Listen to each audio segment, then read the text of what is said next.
Hi, I'm Erin Mercino, Chief of Supreme Court and Appellate Practice at the Thomas More Law Center. In constitutional law, words matter. They can be the difference between justice and inequality, freedom and tyranny, sometimes even the difference between life and death. On November 8th, the people of the state of Michigan will decide the fate of Proposal 3.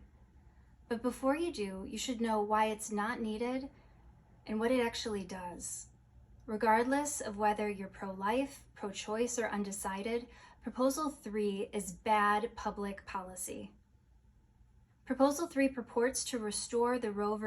Wade standard. However, Michigan courts have already done that. 2 courts have issued injunctions, so the state of the law today is the same as it was under Roe v. Wade. Abortion is legal in Michigan today. So what does Proposal 3 actually do? 3 things. It eliminates parental rights, it legalizes late-term abortion up to delivery, and it worsens health and safety regulations for women. Let's tackle parental rights first. In Michigan, a young woman who's seeking to have an abortion needs to have the consent of one of her parents or an order from the court. Proposal 3 seeks to get rid of that regulation. Additionally, it seeks to add a right for young minors to be able to obtain sterilizations. Looking at the wording of the language itself, it says that any individual has a right to reproductive freedom, and then it includes a litany of different things, many of which are already protected by law in Michigan, such as miscarriage care and prenatal care. These things are already protected. But it also seeks to add a right for children, for minors, to obtain sterilizations and abortions. This is in the language of the constitutional amendment. It's also in subsection 2 that disallows any sort of state law discrimination. We know under the Elliott-Larsen Civil Rights Act that age is a protected class, so a person could not be discriminated against on the basis of age when obtaining an abortion.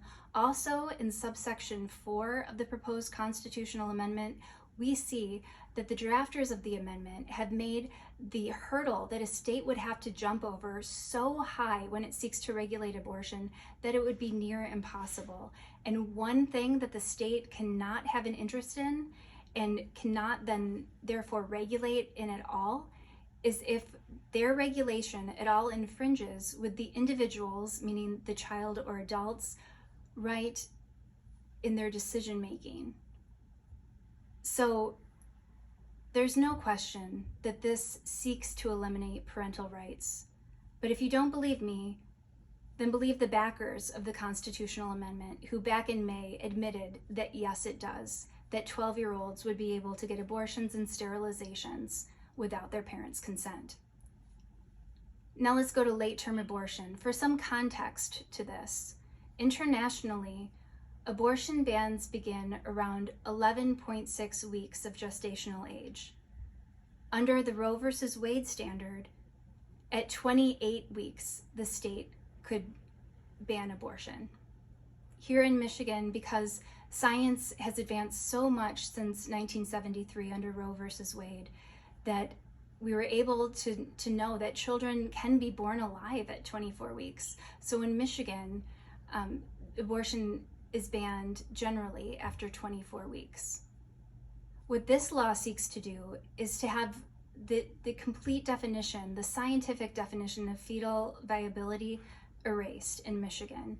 And instead, abortions would be legal through all 9 months of pregnancy up to delivery. This is extreme. This puts Michigan on par with North Korea and China.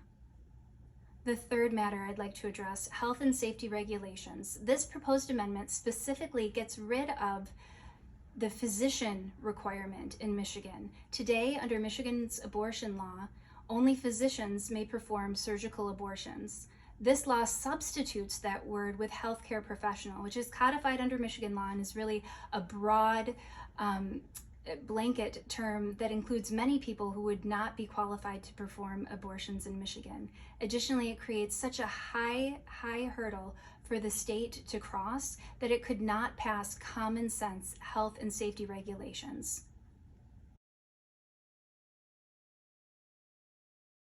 So So before you walk into the voting booth, please ask yourself, do you want 12-year-olds to have abortions and sterilizations without their parents' knowledge?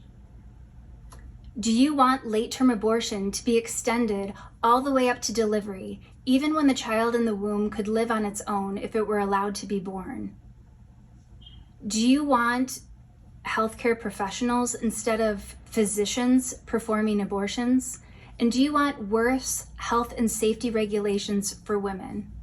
If your answer to any of these questions is no, your vote on Proposal 3 is no. So please join me and so many others and vote no on Proposal 3. Thank you.